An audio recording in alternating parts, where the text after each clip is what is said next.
Assalomu alaykum, hurmatli aziz yurtdoshlar.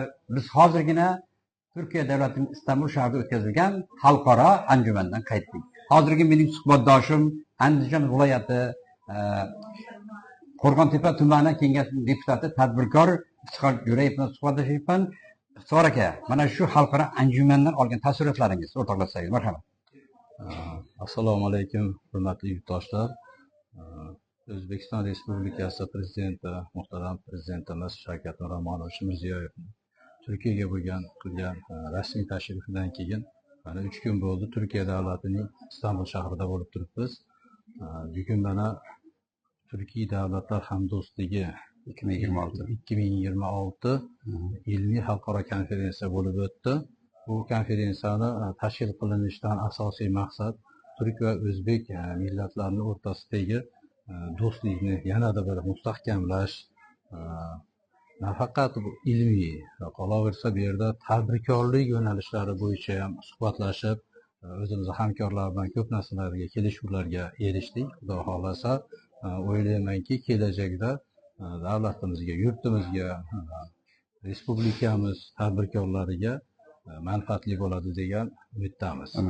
Mana siz bugun baxtli insonsiz. Sababi mana shu Turkiyaning eng nufuzli tashkilotlardan biri, jahonning 20 dan ortiq mamlakatlari bilan bevosita aloqa qilayotgan Beijing o'sha nashriyotining direktori Aslan Bayramning qo'lidan xalqlar do'stligi ko'krak nishonini oldingiz. Yurangizda qanday fikrlar o'tdi, marhamat? Bu juda bir hayajonli bo'ldi.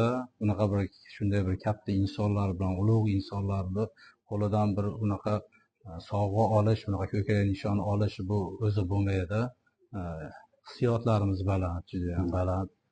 Bu qilayotgan arzimas xizmatlarimizni shunday bir yuqori baholab shu ko'krak nishonga munosib ko'rganlar uchun kattadan katta rahmat aytamiz.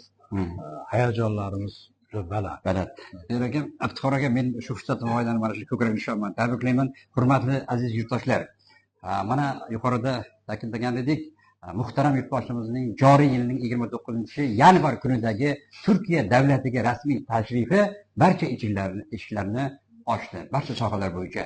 Men so'zimni oxirida demoqchimanki, mana shu Turkiyadagi eng nufuzli nashriyotning direktori Aslan Bayram bilan suhbatimiz asnosida keyingi tadbirni Xudo xohlasa Antalya shahrida o'tkazadigan bo'ldik. Barchangizga yaxshi kayfiyat, salomat bo'lingizlar.